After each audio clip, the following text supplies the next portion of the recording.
મહિના કોઠારી સ્વામી તો બાપાનો પડ્યો બોલ ઝીલે, કોઈ દિવસ આમ વિચારે નહીં કે હવે કેમ કરવું, શું કરવું. એટલે પછી 23મી ફેબ્રુઆરી 1983 એ દિવસે ફોન આવેલો.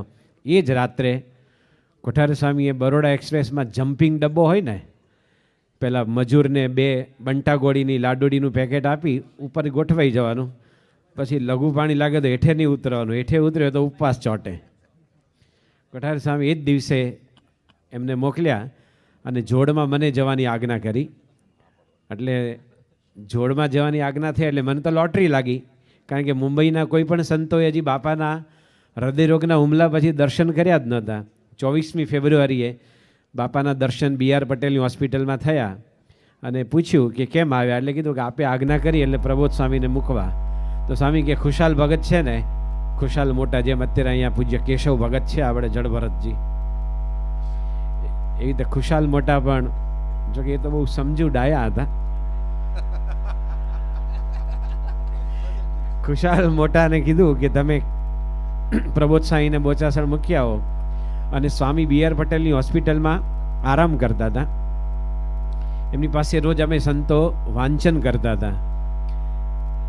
BR પટેલે કીધેલું કે સ્વામી બાપા જ્યારે વાંચન સાંભળતા સાંભળતા ધીમે ધીમે માળા મંદ પડે અથવા માળા બંધ પડી જાય, સ્વામી આરામ માટે આંખો મીચી દે એટલે કથા બંધ કરી દેવાની. પણ એકની બે ની એવા લગભગ 15-17 અનુભવ થયા હશે કે બાપાની માળા એકદમ ધીમી પડી જાય અને ઘણીવાર તો આંખ પણ આમ મીચી દે. એટલે આપણે જેવું પુસ્તક બંધ કરીએ એટલે સ્વામી સ્મૃતિ આપે કે હરે, એટલે કે હું જાગું છું, સૂતો નથી એમ. હરે કરીને એ ઉચ્ચાર બોલે. અને એ વખતે પહેલી વહેલી વખત સ્વામી જ્યારે સોફા ઉપર બેઠા હતા, એ વખતે સ્વામી છે ને ગોગલ્સ, આપણે પેલા કોન્ટેક્ટ લેન્સ નહોતા પહેરતા, એટલે કમલ નયન જેવા અમને આંખો લાગે, કારણ કે મોટા દાબડા જેવા ચશ્મા પહેરતા હતા. એટલે સ્વામી બાપા પાસે પહેલી વહેલી વખત એક પ્રોગ્રામ કર્યો કે 81માં સાધુ સમાજના અધિવેશનમાં એક સાધુએ પેટ ફૂલાવેલું, સ્વામિનારાયણ હવા ભર દે એમ કરીને આમ પેટને હવા ભરી, પછી બીજી વાર કે હવા ભર દે સ્વામિનારાયણ હવા ભર દે, એટલે વળી પાછું આમ ટાઈટ કરે. એમ 3 વખત એણે હવા ભર દે કરી. પછી એનું પેટ રીતસરનું આમ તગારું હોય ને, ઊંધું તગારું મૂક્યું હોય, એના ઉપર હરિનારાયણજી ઊભા રહેલા. અને પછી બાપાને કીધેલું કે તમે એના પર ઊભા રહો અને કંઈ ન થાય. તો આ બધા જે સાધુ આવતા હતા, એ સાધુ બધા જે પ્રવચન કરતા હોય, કારણ કે કેટલાકને એમ કે ભાઈ અમે કીર્તનકાર હોઈએ એટલે કોઈના પ્રવચનમાં ધ્યાન નહીં આપતા હોઈએ, પણ બધાના પ્રવચન ખબર હોય. એમાં પણ હરિનારાયણ સ્વામી જે પ્રવચન કરે ને, એની છટા જુદી, આખું આમ કપડું આમ હોય.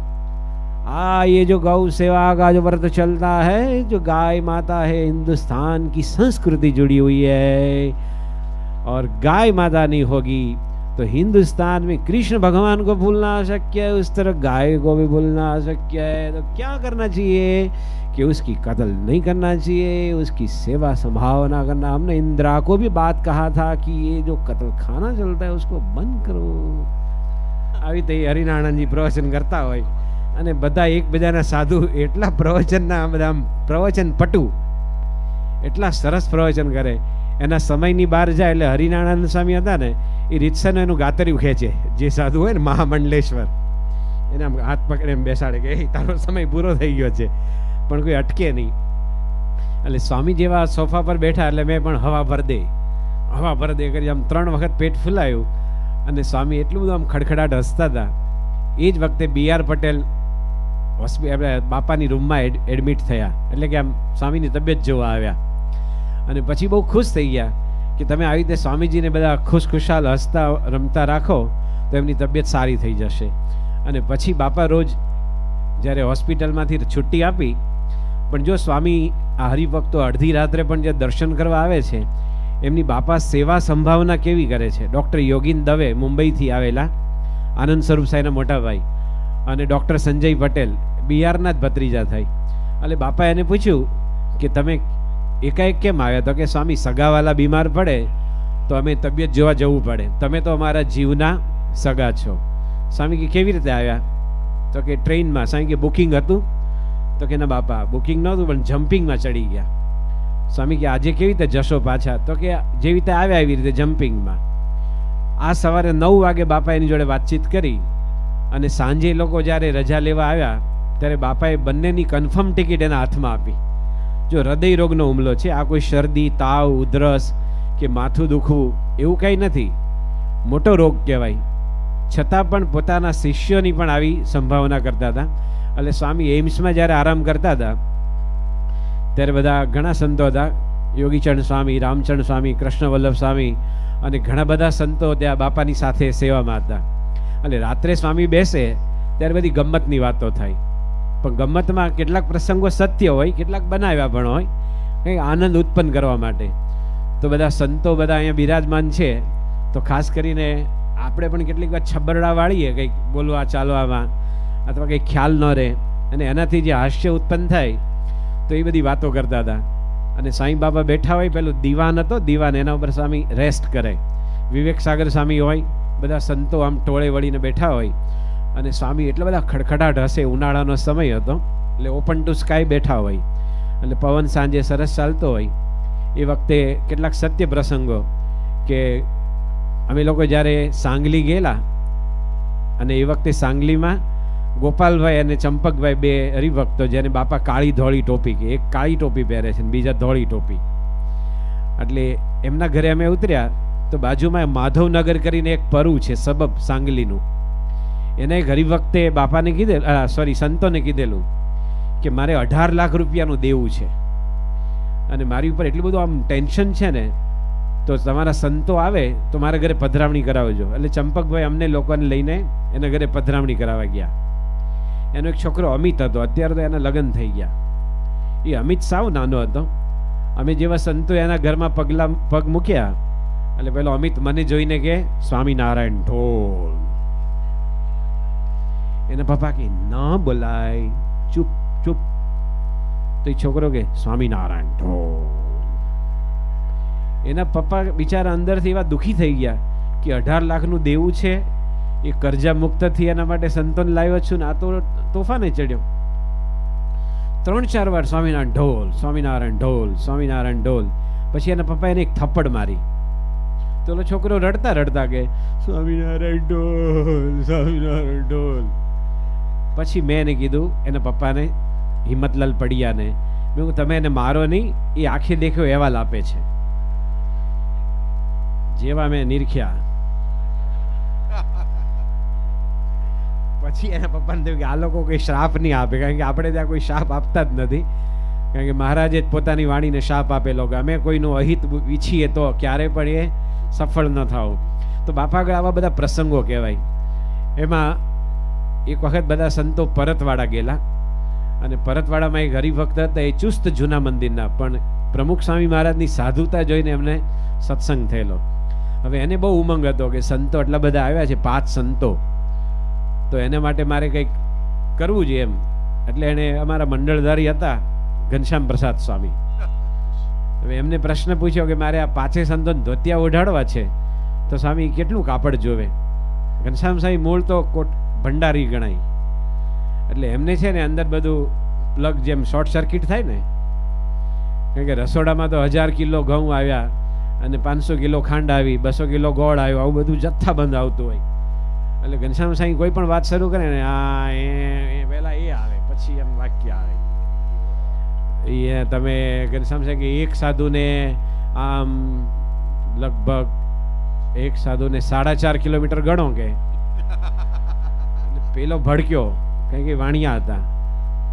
એક સાધુને 4.5, તો 5 ને 5 ચોક 20 ને 22 કિલોમીટર માદરપાટ જેવું કાપડ, અટલાદરાથી ચાણસદ જઈને પાછા આવા એવું કાપડ, એ નાના ગામમાં શોધવું ક્યાંથી? એટલે પહેલા એકદમ મૂંઝાણા.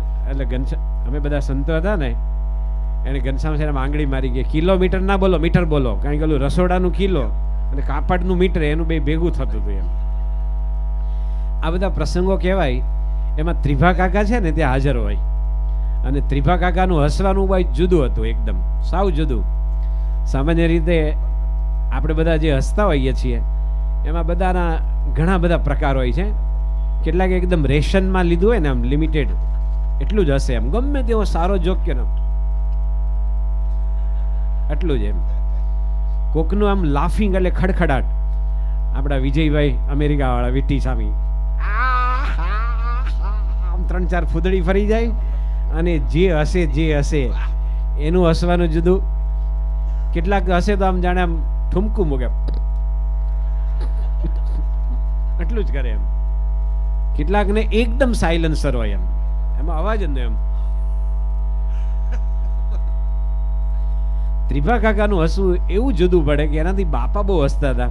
કારણ કે કોઈ પણ જોક પૂરો થાય ને એટલે બધાનું હસવાનું પતે તો ત્રિભા કાકાનું ફેડ ઇન થતું હતું. સામાન્ય રીતે સંગીતમાં જે ફેડ આઉટ થાય ને, ધીમે ધીમે ધીમે ધીમે આમ વોલ્યુમ ઓછું થતું જાય. બ્રહ્મ કિલોલમાં અક્ષરેશ સ્વામી એક ભજન બહુ સરસ ગાયું છે, એનું ફેડ આઉટ બહુ સરસ છે. ચાલો સંતો જાઈએ ગઢ જૂને રે, ચાલો સંતો જાઈએ ગઢ જૂને રે. એટલા બધા સરસ ફ્લૂટના જે ફિલર પીસ વાગે છે અને એટલું બેસ્ટ ફેડ આઉટ કરેલું છે. રમાકાંત પાટીલ એ ઘર બહુ મોટા સંગીતકાર હતા. અત્યારે જેમ રૂપક કુલકર્ણી અને રાકેશ ચોરસિયાનું નામ છે એમ એ જીવતા હોત એનું પણ નામ એવું થાત. એ રમાકાંત ફ્લૂટ વગાડતા હતા તો એને ફેડ આઉટ કહેવાય. તો ત્રિભા કાકાનું હસવાનું ફેડ ઇન હતું. બધાનું હસવાનું પતે ને એટલે કહેતા અંદર એન્ટર થાય એમ. એટલે એમનું હસવું સાંભળીને બાપા હશે, બાપાને હસતા જોઈને સંતો હશે. અને બધા જે આનંદ વિનોદ થતા હતા, ઘણા બધા પ્રસંગો બાપા પાસે બધા રજૂ થતા હોય અને આ બધી આનંદ કિલ્લોલની ગમ્મતની બધી વાતો થતી હોય, એમાં અમુક વખત તો સાવ નાના સાવ સાદા આપણે જે કહે ને કે ચોથા ધોરણ બ્રાન્ડ એવા પણ નાના જોક પણ સ્વામી પાસે કહેવાય. પણ જોવાનું એ છે કે હૃદય રોગનો હુમલો સ્વામીજીને આવ્યો છે, તબિયત જોવા સંતો આવે છે, પણ જ્યારે કોઈ પણ સામાન્ય નિયમ એવો છે કે દર્દીને આપણે મળવા જઈએ, એ આપણે હસતા હસતા જવાબ આપે ને તો સામેના માણસને એવું થાય કે ના જલ્દી રિકવરી જલ્દી થશે.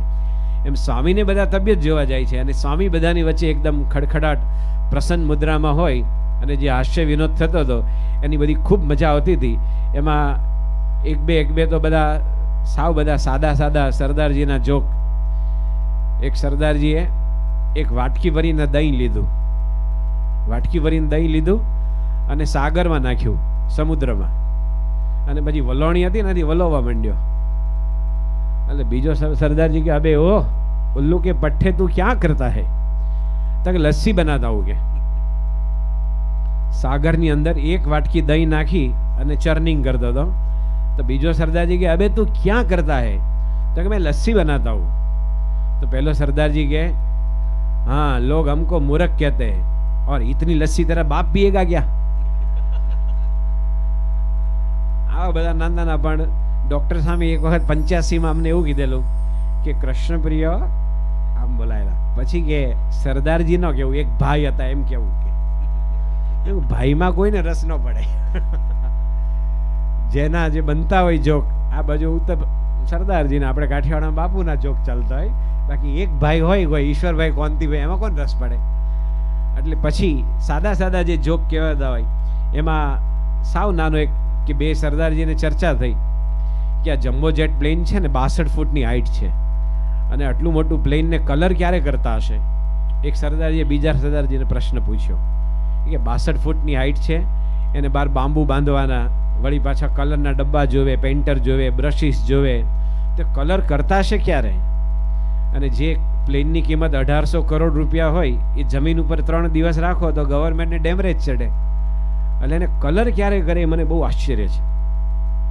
तो बीजो सरदार जी के उसमें कोई बड़ी बात नहीं है, ये जो जंबो जेट है ना वो जब टेक ऑफ करता है आकाश में ऊपर चढ़ जाता है ना और एकदम ऊपर जाता है 35,000 फुट की हाइट पर, एकदम छोटा हो जाता है, तुरंत कलर कर देता है. एकदम छोटा तुरंत कलर कर देता है. આ બધા નાના જોકો ને આનંદ ને ગમ્મત ને વિનોદ ને બધું થતું હોય અને બાપા બધા બેઠા હોય, પછી છેલ્લે ચેષ્ટા બોલાય. એવો ઘણો સમય સુધી સ્વામીજી લાભ આપતા હતા. એમાં એક બે વસ્તુ ખાસ તો યાદગાર એટલે રહી કે આપણે જ્યારે દર્શન એમના થશે ને આ બધા બાપાના જ પ્રસંગો છે, ખાસ તો એ જે સ્મૃતિ આપતા હતા એમાં એક સ્મૃતિ એવી અવિસ્મરણીય છે કે ક્યારેય ભૂલાય નહીં એવી. કારણ કે એ જોક છે ને સ્વામીને આમ તો બાપાને છે ને હરિકૃષ્ણ મહારાજ અને પોતાના ગુરુની કૃપા સિવાય એમને કંઈ ખપતું નથી. એ પોતે નિરપેક્ષ એવા પરબ્રહ્મ પરમાત્મા હરિકૃષ્ણ ભગવાનના અખંડ ધારક ગુણાતીત સંત છે. એમની પસંદગી આપણે જે માનીએ છીએ એવી કંઈ હોતી નથી. એમને ભગવાન સિવાય કશું જ ગમતું નથી. પણ એક જોક છે ને, એમાં સ્વામી સુખ બહુ આપતા હતા. અને ઘણીવાર એવું છે કે એકનો એક જોક ચોથી વાર ગયો ને તો સામે જે ઓલો સાંભળનારો આમ કરે, કે મને ખબર છે, હું જોણું. અને જે જોણતો હોય એની સામે કેવો બહુ અઘરો પડે.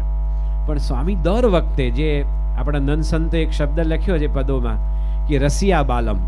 રસિયા બાલમ એટલે પોતાના ભક્તને, કોઈ પણ બાળક, યુવક, વડીલ, વૃદ્ધ, સંત, ગ્રહસ્થ કોઈ પણ હોય, એને કયા સમયે કેવી રીતે સ્મૃતિ આપવી, એ મોટા પુરુષની એની આગવી એક વિશેષતા છે. આ કોઈ શીખે તો ન આવડે. બહારના કોઈ ગમે તેવા ગુરુ હોય, કથાકાર હોય, મહામંડલેશ્વર હોય, પણ રસિયા બાલમ છે ને ભગવાનને, સંતને માટે શબ્દ વપરાય છે. તો એક જોક છે ને સ્વામી પાસે ઘણી વાર કીધેલો કે એવી એક ટ્રેન હતી. અત્યારે આપણે શિયાળામાં બેઠા છીએ તો એ ટ્રેન છે ને એનું નામ the palace on the wheels. અત્યારે રેલવે, ભારતીય રેલવે બંધ કરી દીધી છે કારણ કે નહોતી ચાલી. બાકી આજથી 5-7 વર્ષ પહેલાં બહુ જ સરસ ચાલતી હતી. એમાં જે ટ્રેનના ડબ્બા હોય ને એ બધા રેગ્યુલર ડબ્બા નહોતા. બધા ત્રાવણકોર મહારાજા, મૈસૂર મહારાજા, હૈદરાબાદના નવાબ, ભોપાલના નવાબ, પછી વડોદરા ગાયકવાડ, એ બધાનો જે રોયલ સલૂન હોય ને, રાજા મહારાજા પોતે ફરે, એ કે ચાલુ થર્ડ ક્લાસ જે શશી થરૂરના તબેલા ક્લાસમાં ન ફરે. એ લોકોનો તો એકદમ એક્સ્ટ્રા ઓર્ડિનરી ડબ્બો હોય. એ બધી બોગીસ છે ને એ ઇન્ડિયન રેલવેઝ લીધી ઓક્શનમાં. પછી એને બધી શણગારીને સરસ મજાનું અંદર બધું ડેકોરેશન કરી એ ટ્રેનનું નામ હતું the palace on the wheels. દિલ્હીથી શરૂ થાય એટલે જયપુર, ઉદયપુર, પછી મેવાડ, પછી આમેર, આ બધા જે કિલ્લા છે બધા એકદમ ઐતિહાસિક, એ બધું જોતા જોતા છેલ્લે અમદાવાદ આવે. અને અમદાવાદમાં એ લોકો સાબરમતી, હૃદયકુંજ અને સીદી સૈયદની જાળી એ જોઈને પાછા રિટર્ન થાય. આપણે એ વખતે ઘણી વખત ગાંધીનગર અક્ષરધામ તરફથી ઇન્ડિયન રેલવેને પણ જણાવેલું કે તમારી ટ્રેન સોમવારે સવારે આવે છે અને ગુજરાતમાં જોવા જેવું આ ગાંધીનગરનું અક્ષરધામ છે, તમે એક દિવસ વહેલી લાવો અથવા તો એક દિવસ મોડી એમ. પણ રેલવે તંત્રે કશું સાંભળ્યું નહીં એમ, કારણ કે સોમવારે લોકો જોવે તો શું, ફક્ત સીદી સૈયદની જાળી અને હૃદયકુંજ ગાંધી આશ્રમ, આ 2-3 વસ્તુ જોવે. અને પેલા જૈનોના જે દેરાસર છે, આવી 3 વસ્તુ જોવે, એના સિવાય એને ચોથું કંઈ જોવાનું નહીં. પણ રેલવે કશું સાંભળ્યું નહીં. એ ટ્રેનનો હું જોક સ્વામીને કહેતો હતો કે ટ્રેન દિલ્હીથી ઉપડે ને તો એક સરદારજી હતા સતનામસિંહ, એ બર્મિંગહામથી આવ્યા. એ ટ્રેનમાં રોજનું ભાડું $150 થાય, અમેરિકન ડોલર, રોજનું 150, અને 6 દિવસની યાત્રા હોય છે. અને બેઠા પહેલી વાર ટ્રેનમાં, અને એ ટ્રેનમાં તો એકદમ અલ્ટ્રા મોડર્ન તો હોય પણ સારામાં સારી વ્યવસ્થા, ખાવાનું, પીવાનું, સૂવાનું, અને જે આપણે બધા તો સત્સંગી છીએ, આપણે બિલકુલ જે ખપે નહીં એવું એ લોકોને લીકર પણ આપે, ફ્રી ઓફ આપે, અને જેટલો એને જોવે એટલો, એમ લિમિટેડ નહીં. તો આ સતનામસિંહ હતા ને, એ એસી ટ્રેનમાં બેઠા અને બધા બિયર પીધા, 1 ડબલું, 2 ડબલું, 3 ડબલા. અને પછી ઠંડી બહુ હતી એટલે એને બાથરૂમ જવું હતું. એટલે બાથરૂમ આગળ ગયા. મૈસૂરના મહારાજાનો એક કોચ હતો અને બાથરૂમનો જે બારણું હોય ને ટોયલેટનું, એને ખોલીને અંદર જવા માટે ગયા. અંદર એક આખી સાઈઝનો કાચ હતો, મિરર, બાથરૂમની અંદર. અને સરદારજી અંદર ગયા પછી કે ઓ સોરી સોરી સોરી સોરી, એનું રિફ્લેક્શન દેખાડું, એને થયું કે અંદર કોક હશે એમ. એટલે સોરી સોરી કહીને બેસી ગયા. અડધો કલાક પછી આ ટ્રેન તો પાછી નડિયાદ ને આણંદ ને કે નાના સ્ટેશન કરે નહીં, મોટા મોટા સ્ટેશન પકડે. એટલે એને ફરી જવું હતું. પેલું જે એને કોઈ માણસ બેઠો છે એટલે હું ફરી વાર જઈ આવું. એટલે અડધો કલાક પછી પાછા અંદર ગયા અને નોબ ઘુમાવીને અંદર ગયા તો કે ઓ સોરી સોરી સોરી સોરી, આઈ એમ સો સોરી કે, અને પાછો પોતાના સીટ ઉપર બેસી ગયા. એમાં થોડી વાર પછી છે ને રેલવેના એટેન્ડન્ટ હોય ને તમને પૂછવા આવે, કારણ કે રોજના $150 જેની ટિકિટ હોય એમાં કે એવું નહીં કે એને ખાવું હોય તો ખાશે, તમને વારંવાર પૂછે કે હું તમને મદદ કરી શકું, તમને કંઈ અસુવિધા છે, કંઈ પ્રોબ્લેમ છે. એટલે રેલવેનો એટેન્ડન્ટ હતો ને સરદારજી, એ સરદારજી હતો. એ સતનામસિંહ પાસે આવ્યો કે સત શ્રી અકાલ. તો કે સત શ્રી અકાલ. તો કે આપકો કોઈ અસુવિધા હૈ ક્યા?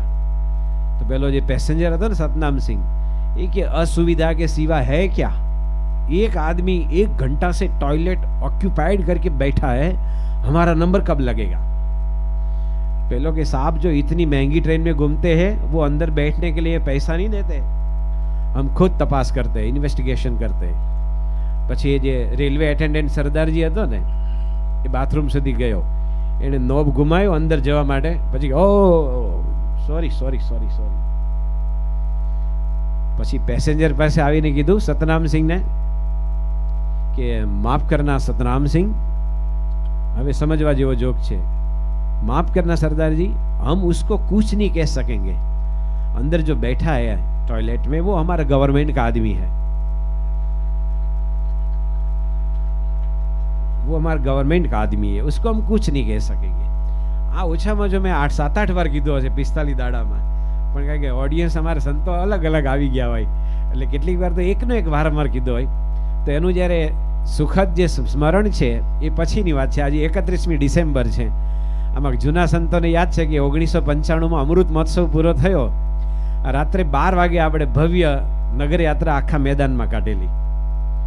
અમૃત મહોત્સવના ફંક્શન વખતે 31મી ડિસેમ્બરે છેલ્લી રાત હતી અને રાત્રે આપણે બધાએ ભવ્ય જબરજસ્ત મોટી નગર યાત્રા નીકળેલી અને બધા સંતો બધા ખુશખુશાલ મૂડમાં હતા, કારણ કે મુંબઈ જેવા મહાનગરમાં બાપાનો અમૃત મહોત્સવ આટલો ધામધૂમથી આપણે બધું બહુ જ રોજ જોતા હોઈએ છીએ, આપણે ખબર નથી હોતી, પણ ઉત્તર પ્રદેશમાં, ઉજ્જૈનમાં, મધ્યપ્રદેશમાં ઘણી જગ્યાએ એક નાનું પંડાલ હોય, નાનું ફંક્શન હોય, એમાં કોઈક વાર શોર્ટ સર્કિટ થાય છે, કોઈક વાર દોડધામ થતી હોય છે, અમુક વાર કોકને કોક એવી કંઈક દુર્ઘટના બનતી હોય છે કે 5, 50, 100, 150 માણસ તો ત્યાં મરી જતા હોય છે. આપણે આટલા મોટા મોટા 81નો ઉત્સવ, 85નો ઉત્સવ, યોગી શતાબ્દી, અમૃત મહોત્સવ, સંસ્થા શતાબ્દી મહોત્સવ, આજનો ઉત્સવ પણ આપણે જે સંખ્યાની દ્રષ્ટિએ જુઓ તો આમાંનો કશું જ નથી થતું, કોઈની નાખોની પણ ફૂટતી નથી. એ આપણા ગુણાતીત ગુરુનો પ્રભાવ કહેવાય. તો એ જે અમૃત મહોત્સવનું રાત્રે 12 વાગે જુલુસ ભવ્ય શોભાયાત્રા નીકળી મેદાનમાં, પછી સ્વામી બરાબર 4 જાન્યુઆરી 1996 બાપા ગુજરાત એરવેઝના પ્રમુખ 2 દ્વારા મુંબઈથી જલગાંવ પધાર્યા અને જલગાંવમાં સ્વામી જે ઉતરેલા એ ચંપકલાલ સુરતવાલા હતા, એક હરિભક્ત, અને બધા સંતો ભેગા હતા, બાપાના સ્ટાફના તો બધા સંતો, પણ સાથે આ શ્રુતિપ્રકાશ સ્વામી, ભદ્રેશ સ્વામી, અક્ષરેશ સ્વામી, રાહુલ સ્વામી, પ્રેમવદન સ્વામી, આ બધા જ સંતો અમે બધા ભેગા હતા. તો બાપાનું જે સ્વાગત થતું હતું એ એટલી નાની જગ્યા હતી કે ચંપકભાઈની જે 2 ગાડી હોય ને મારુતિ ફ્રન્ટી જેવી, એ આમ ઊભી રહે ને એવી નાનકડા ગેરેજમાં સ્વામીનું સ્વાગત થતું હતું. અને એ વખતે વિવેક સાગર સ્વામીએ એમ કીધેલું કે અમૃત મહોત્સવ જેવો આવી મોટી મહત્વની ઘટના પછી સ્વામીનું સૌથી પ્રથમ જો સ્ટેશન હોય તો જલગાંવ છે, ખાનદેશ છે, એવી રીતે ત્યાં વાત કરેલી. અને ખૂબ બધા હરિભક્તો ખૂબ ખૂબ રાજી હતા. અને પછી બાપા 2 દિવસ ત્યાં રોકાયા, જવાહરલાલ નહેરુ સભાગૃહમાં સભા થયેલી. એમાં એક હું મરાઠી અભંગ ગાતો હતો, સ્મૃતિ છે, એમાં જ્ઞાનપ્રિય સ્વામી બાપાને કંઈક પૂછવા ગયા. ભજન હતું તુકારામનું કે મને ભગવાન અને સંત મળ્યા તો આજનો દિવસ મારા માટે સોનાનો દિવસ છે. પાવલો પાવલો પંઢરી વૈકુંઠ ભુવન, પાવલો પંઢરી વૈકુંઠ ભુવન, ધન્ય અજીદીન સોનિયા પાવલો પંઢરી. આવું અભંગ ગાતો હતો. અને જ્ઞાનપ્રિય સાંઈ કંઈક પૂછવા ગયા તો સ્વામી તો કાગળ લખવા મશગુલ હતા, પણ સ્વામી કે આ શું ક્યારનો પાવલો પાવલો કરે છે? કારણ કે ગુજરાતી ભાષામાં પાવલો એટલે રૂપિયાનો 4થો ભાગ થાય, તો હા પાવલી એમ. તો સ્વામી કે આ પાવલો પાવલો શું કરે? એટલે કીધું પાવલો એટલે પ્રાપ્ત થયું. અને પછી 2 સભા ત્યાં થઈ અને પછી બાપા રાત્રે આરામમાં જતા હતા ત્યારે બધા સંતોને, સંગીતવાળા સંતોને કીધું કે કાલે છે ને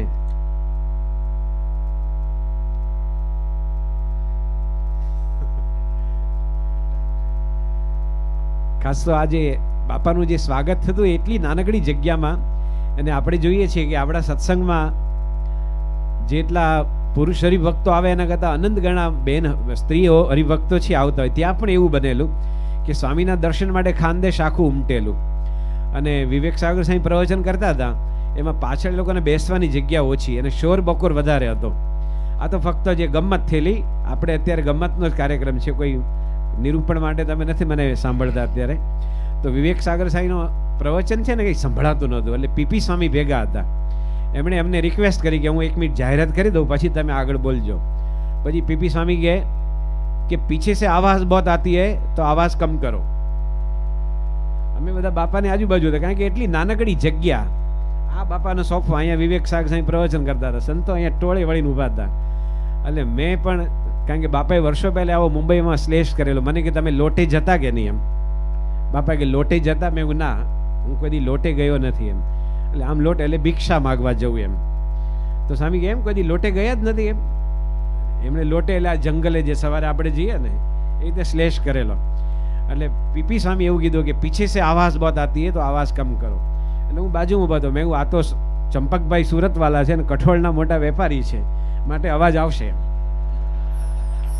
એ બધી હસી મજાક થતી હતી આવી બધી.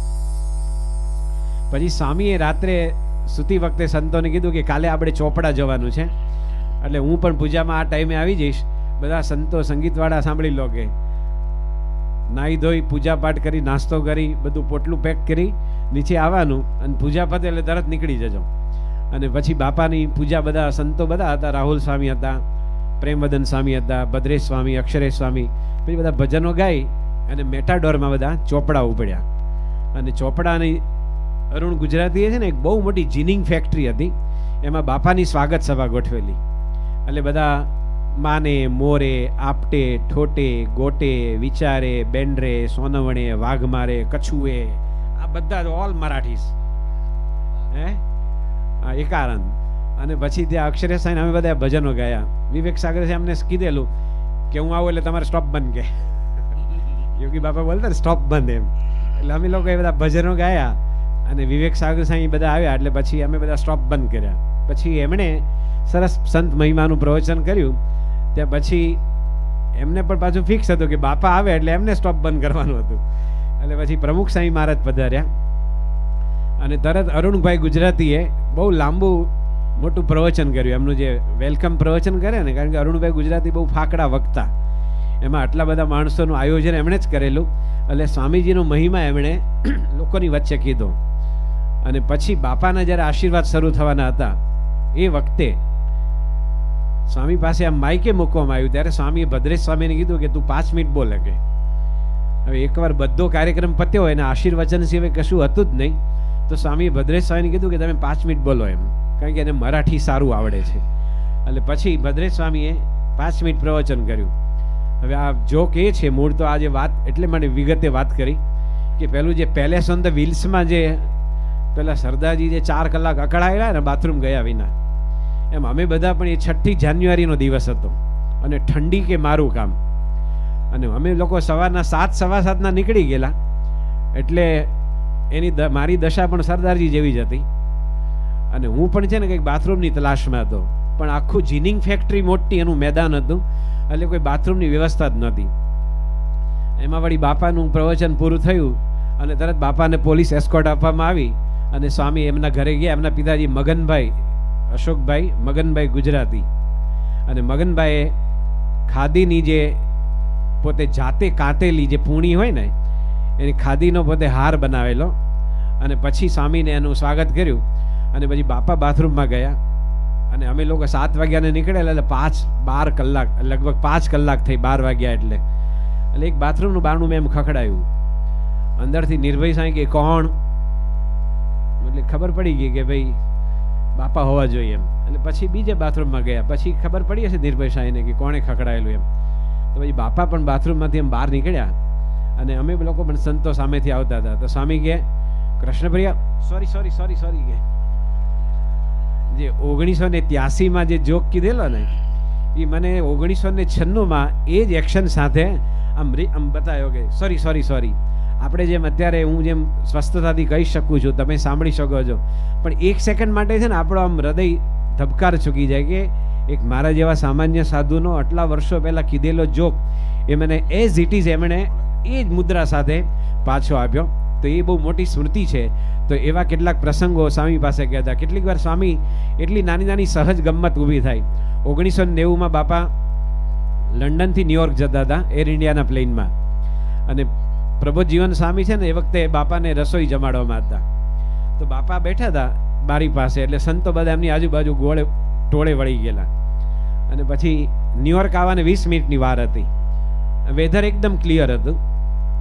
અને પછી પ્લેન છે ને ધીમે ધીમે હાઇટ ઘટાડતું હતું, કારણ કે 35,000ની ફૂટ એને 20-25 મિનિટ પછી લેન્ડ કરવાનું હોય તો નેચરલી હાઇટ ઘટાડવાની હોય. અને બાપા આમ જોતા હતા, એટલું બધું નીચે ફર્સ્ટ ક્લાસ આમ ખેતરો સારા દેખાય, કોઈનું મોટું લાલ છપરાવાળી કોઈ મોટી મોટેલ હોય ને તો એ પણ એકદમ ક્લિયર કટ દેખાય. એટલે બાપા આમ જોતા હતા. એમાં પ્રબોધ સ્વામી છે ને એ પણ લાંબા છે, એટલે તો આમ નીચે બેઠા બેઠા આમ કરતા હતા.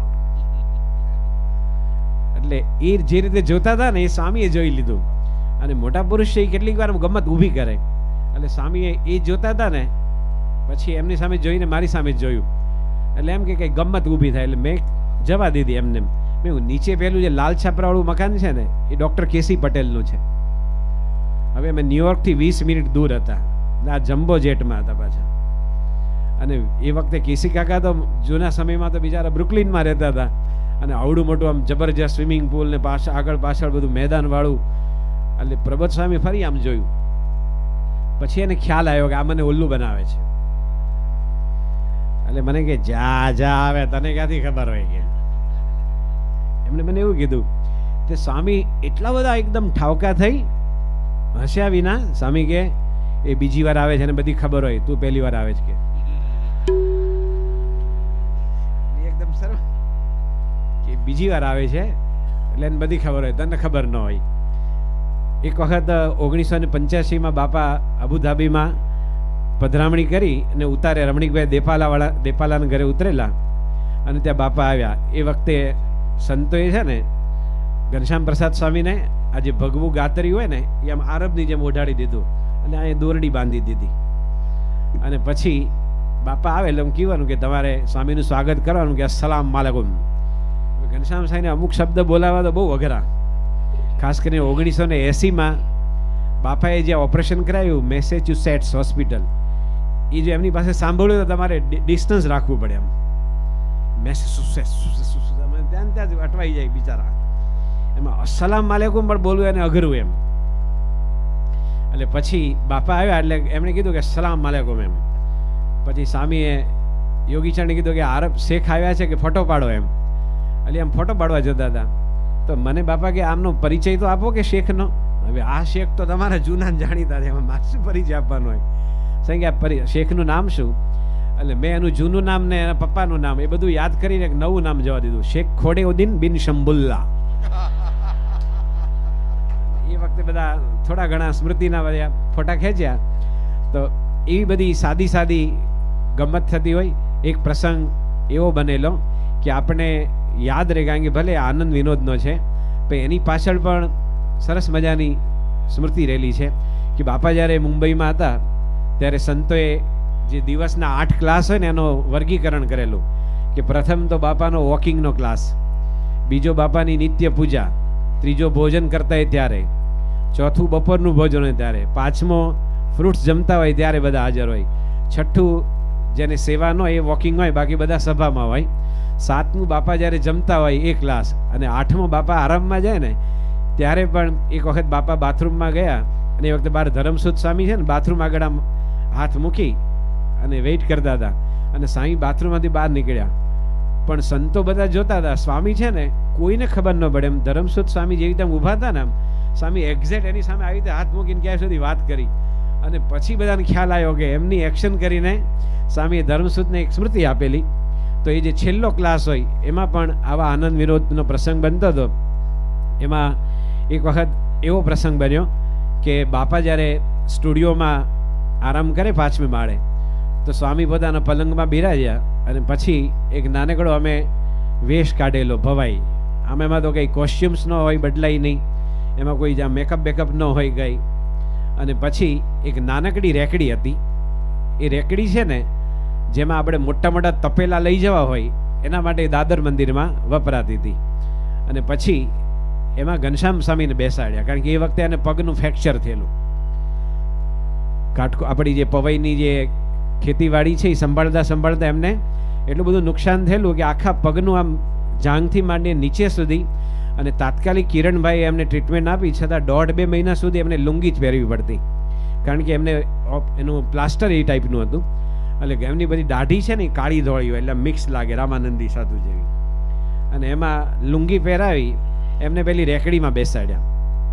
પછી બધા વર્ણિદ્ર સ્વામી, અક્ષરેશ સ્વામી એ બધા એમ ટોપી પહેરી, પેલી ભગવું કાપડ હોય ને એની ટોપી બનાવી, ઉપર મદદ હેલ્પ.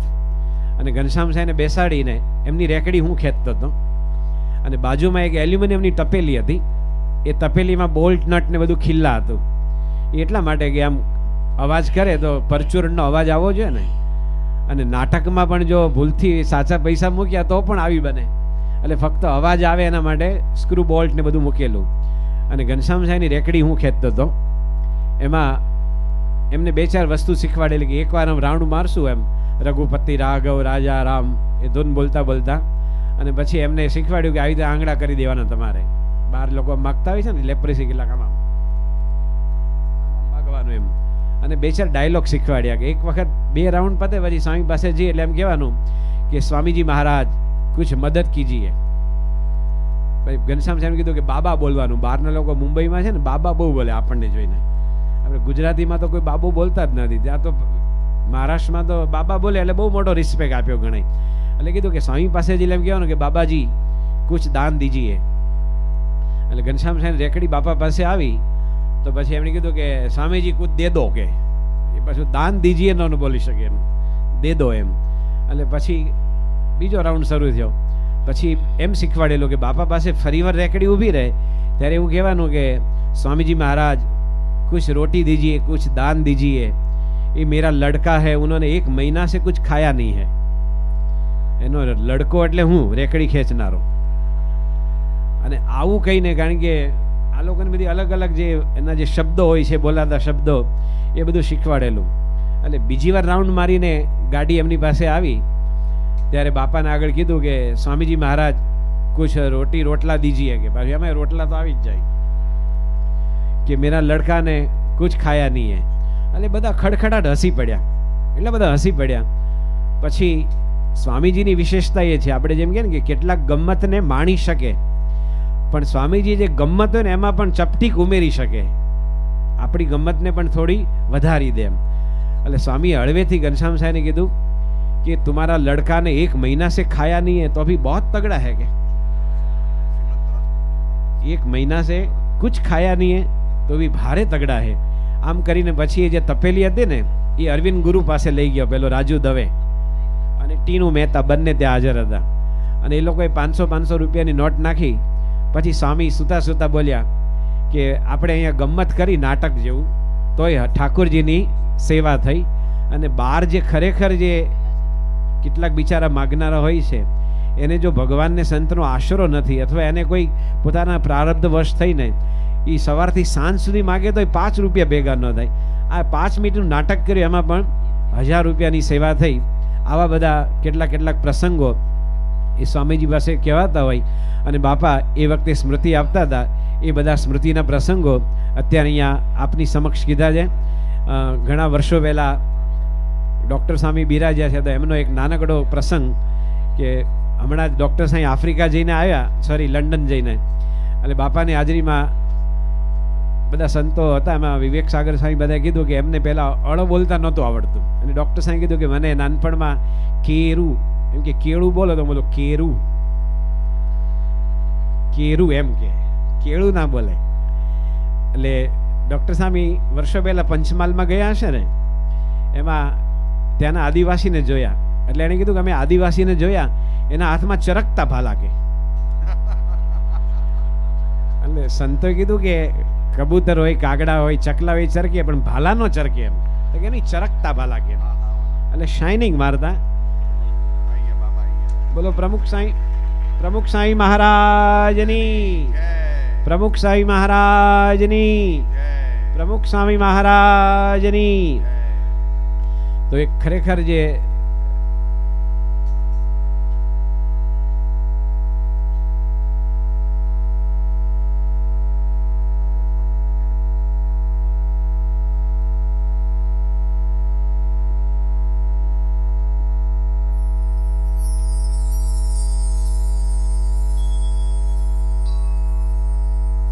જે આવો જે પ્રસંગ બનેલો એ બધાને ખૂબ યાદ આવ્યો કે ડૉક્ટર સ્વામી જ્યારે 1982માં લંડનમાં હતા એ વખતે એક યુવક છે ને એમની પાસે વર્તમાન ધરાવવા આવ્યો. એમના મમ્મી પપ્પાએ મોકલ્યો હશે કે ડૉક્ટર સ્વામી જોડે વર્તમાન ધરાવી લે. એટલે ડૉક્ટર સ્વામી કે હું જેમ બોલું એમ તમે રિપીટ કરજો. એટલે હાથમાં પાણી આપ્યું. પછી ડૉક્ટર સ્વામી કે કારમાં આવ્યા? તો પેલો કે ના સ્વામી ટ્રેનમાં આવ્યો કે.